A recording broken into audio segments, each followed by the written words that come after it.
Subscribe कीजिए Gurukul hub channel को और बेल आइकन को दबाइए देखने के लिए लेटेस्ट एजुकेशनल वीडियो सबसे पहले। हेलो गाइस, YouTube के गुरुकुल हब चैनल में आपका स्वागत है और आज की इस वीडियो में मैं आपको पढ़ाऊंगा साधारण ब्याज सिंपल इंटरेस्ट। जैसे कि हम सिंपल इंटरेस्ट पढ़ रहे हैं तो बिल्कुल मैं सिंपल इंटरेस्ट बिल्कुल ही सिंपल तरीके से ही पढ़ाऊंगा, जहां आप 2-4 सेकंड के अंदर ही किसी भी क्वेश्चन को इजीली सॉल्व कर लेंगे। ठीक है, सिंपल इंटरेस्ट पढ़ाने के पीछे रीजन ये था कि काफी student simple interest, compound interest पहले पढ़ना चाह रहे थे। नल और टंकी को बाद में करा देंगे, कोई बात नहीं, पहले मैं मानता हूँ 4-5 दिन में ही कंप्लीट हो जाएगा सिंपल इंटरेस्ट और कंपाउंड इंटरेस्ट, उसके बाद हम नल और टंकी को कर लेंगे। ठीक है, कोई दिक्कत नहीं। तो सिंपल इंटरेस्ट। और हाँ, एक जरूरी बात, जितने भी हमारी वीडियो हैं जो नए हैं, पहली बार वीडियो को देख रहे हैं, उन्हें नहीं पता होगा। ठीक है, जितने भी हमारी अर्थमेटिक्स से रिलेटेड वीडियो हैं वो आपको मैथमेटिक्स ट्यूटोरियल में मिल जाएंगी। एडवांस मैथमेटिक्स की सभी वीडियो आपको एडवांस मैथ के प्लेलिस्ट में मिल जाएंगी। ठीक है, बाकी जीके की वीडियो जीके ट्यूटोरियल में, और इंडियन हिस्ट्री जो चल रहा है उसकी वीडियो आपको इंडियन हिस्ट्री के प्लेलिस्ट में मिल जाएगी। ठीक है गाइस, तो स्टार्ट करते हैं।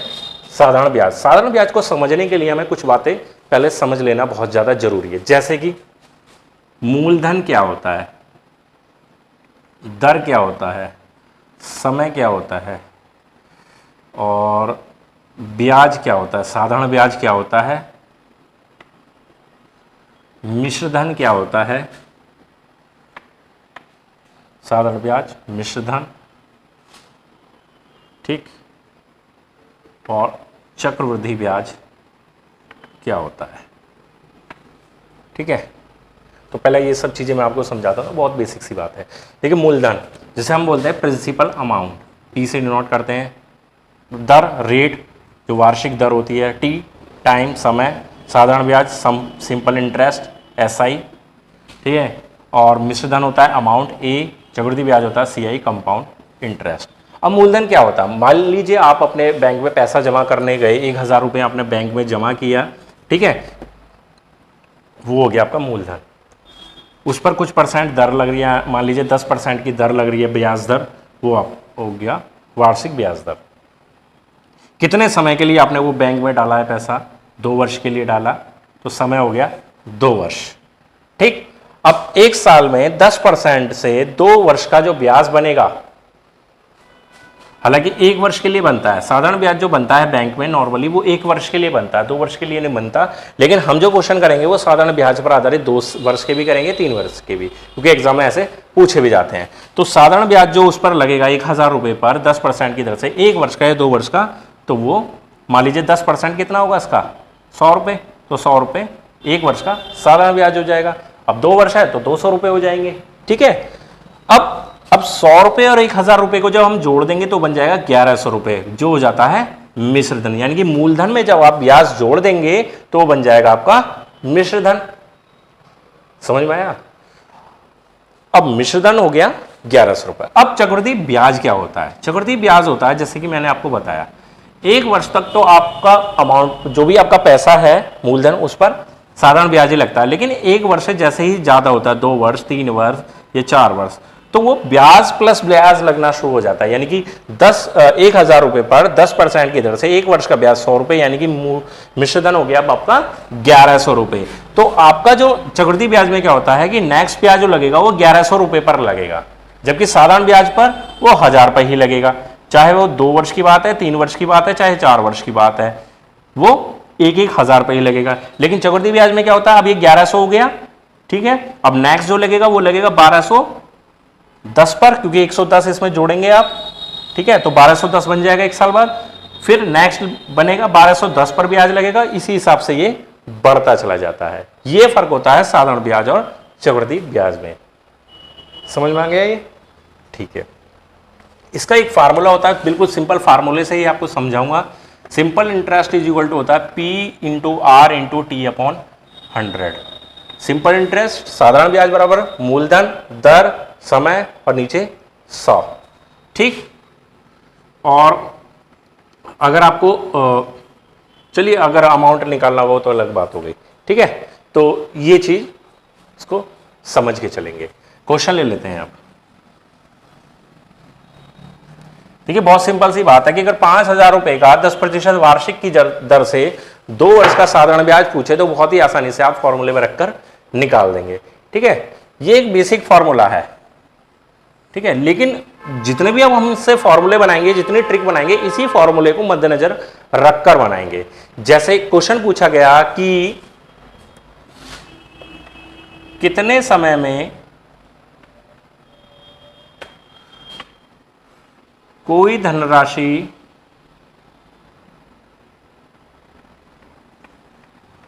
अपने का कितने समय में 10% ब्याज दर से कोई धनराशि अपने का 3 गुनी हो जाएगी। ठीक है, अब क्वेश्चन पूछा गया कि कितने समय में 10% ब्याज दर पर कोई धनराशि अपने का 3 गुनी हो जाएगी। ठीक, तो इसको करने का बहुत ही आसान तरीका है। चाहे तो आप इसी फॉर्मूले से रख के निकाल सकते हैं।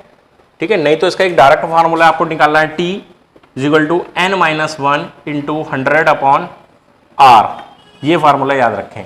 अगर आपसे रेट पूछा जाता है पर टाइम दिया हुआ होता तो आप क्या बना लेते हैं इसका, r = n-1 × 100/t। ठीक है, इस फॉर्मूले में वैल्यू रखेंगे, डायरेक्ट आपका आंसर निकल जाएगा। नहीं तो इससे भी आप सॉल्व कर सकते हैं। n का मतलब क्या है, जो गुनी दिया हुआ है, जितना उसको टाइम्स दिया हुआ है, 3 गुना है, 3 टाइम्स दिया हुआ है। ठीक है, मूलधन का, तो वो रखेंगे 3 - 1 × 100/r कितना है 10, 0 से 0 कैंसिल, 3 - 1 × 2 × 10 यानी कि 20% यहां पर आपको आंसर मिल जाएगा। तो इस तरीके से ये क्वेश्चन सॉल्व हो जाता है। अगर यहां पर ब्याज दर दी हुई है, अगर ब्याज दर पूछी जाती, समय दिया हुआ होता तो टी नीचे चला जाएगा, आर ऊपर की तरफ आ जाएगा और फॉर्मूला इस तरीके से बन जाता है। ठीक है, तो ये भी आप सॉल्व करके बता सकते हैं। ये क्वेश्चन पूछ लिया जाता है अक्सर एग्जाम में।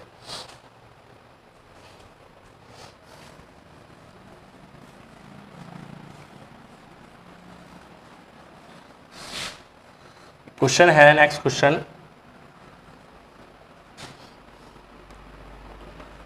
5,000 रुपए पर 5% वार्षिक दर से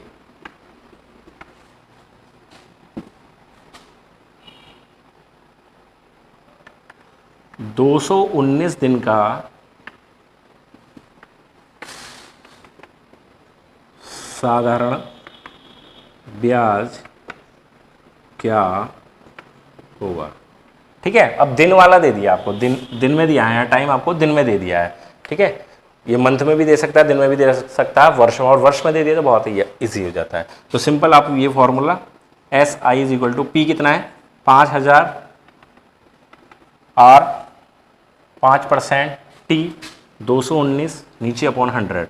लेकिन अब जब ये 219 दिन दिया हुआ है तो इसको आपको वर्ष में कन्वर्ट करना पड़ेगा, ईयर में कन्वर्ट करना पड़ेगा। उसके लिए क्या करेंगे आप 365 से आप इसको डिवाइड करके यहां पर रखेंगे।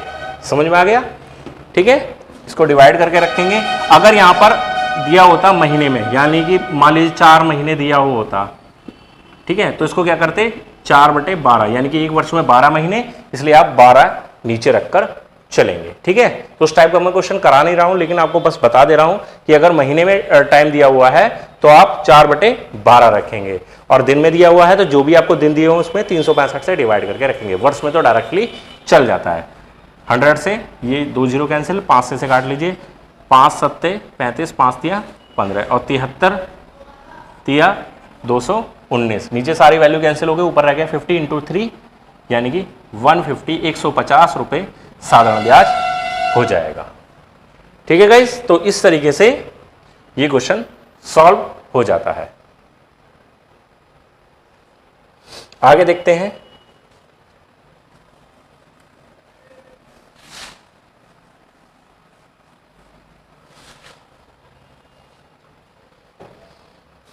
क्वेश्चन है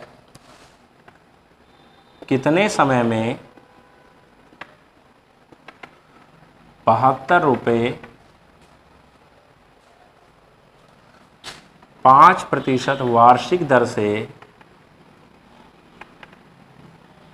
से ₹81 हो जाएंगे।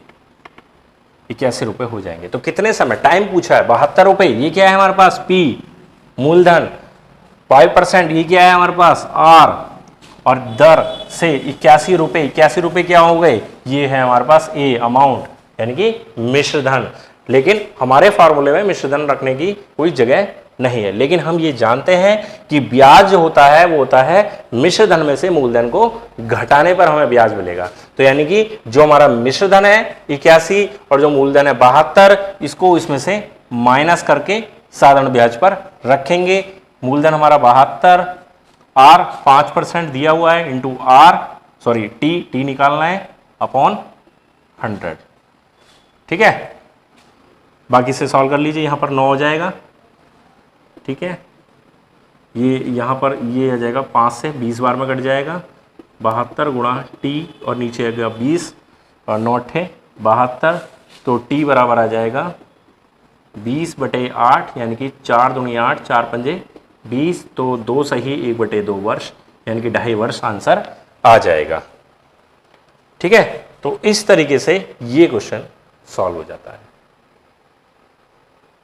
ठीक है गाइस, आगे चलते हैं। नेक्स्ट क्वेश्चन नोट कीजिए कि ₹500 पर 4 वर्ष का 6.25% वार्षिक ब्याज की दर से साधारण ब्याज ₹400 के 5% वार्षिक की दर से किसी समय अवधि के साधारण ब्याज के बराबर है, तो वह समय अवधि क्या है। तो जब दोनों बार साधारण ब्याज बराबर है तो दोनों के फॉर्मूले को एक दूसरे के इक्वल रख लेते हैं। तो फर्स्ट के लिए पी है हमारे पास 500, समय और समय है 4 वर्ष, दर 6.25% ऑन 100, और दूसरे के लिए 400 और समय है 5, समय तो निकालना है, 5% दर है, टी हमें फाइंड करना है। 100 से 100 कैंसिल हो जाएगा, ये 2 जीरो से ये 2 जीरो कैंसिल हो जाएंगे, इस 4 से 4 कैंसिल, 5 से 5 कैंसिल, तो टी बराबर आ गया 6.25 वर्ष। तो जब दोनों का साधारण ब्याज बराबर था तो हमने क्या करा, दोनों की वैल्यू, दोनों के फार्मूले P1 R1 T1 अपॉन 100 और किसके इक्वल रख दिया, दूसरे वाले के लिए P2 R2 T2 अपॉन 100। फार्मूले को रखने की जरूरत नहीं है, डायरेक्ट अप्लाई करना सीखो, समय भी कम होता है, ना ही पेपर होता है कि एग्जाम में कि आप सॉल्व करके देख लोगे। ठीक है, तो डायरेक्ट सॉल्व करना सीखो, तो टी बराबर 6.25% हमें आंसर मिल जाता है। ठीक है गाइस, तो आज की वीडियो में बस आपको यही कुछ जरूरी क्वेश्चन बताने थे, लेकिन कल की जो नेक्स्ट वीडियो आएगी साधारण ब्याज से रिलेटेड सेकंड पार्ट, उसको बिल्कुल भी मिस मत करना, क्योंकि उसमें मैं आपको बहुत ही ज़्यादा मोस्ट इंपॉर्टेंट और बहुत ही अच्छे क्वेश्चन कराने वाला हूँ। ऐसे क्वेश्चन कराने वाला हूँ जो एग्जाम में परेशान करते हैं। ठीक है, सीधे तौर पर सॉल्व नहीं हो पाते। और एक बात का ध्यान रखना, हमेशा वो क्वेश्चन आपको सिलेक्शन कराएंगे जो और स्टूडेंट नहीं कर पाएंगे, छोड़ाएंगे या गलत कर पाएंगे और आप कराएंगे, क्योंकि जो आप कर रहे हैं वो तो सभी कर रहे हैं, जो वो कर रहे हैं वो तो आप भी कर रहे हैं, लेकिन वो क्वेश्चन जो कोई ना कर पाए और आप कर जाएं, वहीं आपका सिलेक्शन तय है। ठीक है गाइस, तो बस आज इतना ही। आपको आज की वीडियो अच्छी लगी हो तो प्लीज़ लाइक करें, शेयर करें, और अभी तक आपने हमारे चैनल को सब्सक्राइब नहीं किया है तो इसी वीडियो के नीचे जो रेड कलर का बटन है, उस रेड कलर के बटन पर क्लिक करके हमारे चैनल को सब्सक्राइब कर लें। और सब्सक्राइब करने के बाद आपको एक घंटी का आइकन दिखाई देगा, उस पर भी क्लिक करें। उससे क्या होगा कि जो भी हम नेक्स्ट वीडियो डालेंगे mathematics, reasoning, GK, exam strategy से रिलेटेड, उन सभी वीडियोज़ का नोटिफिकेशन आपको ऑटोमेटिक मिल जाएगा। धन्यवाद।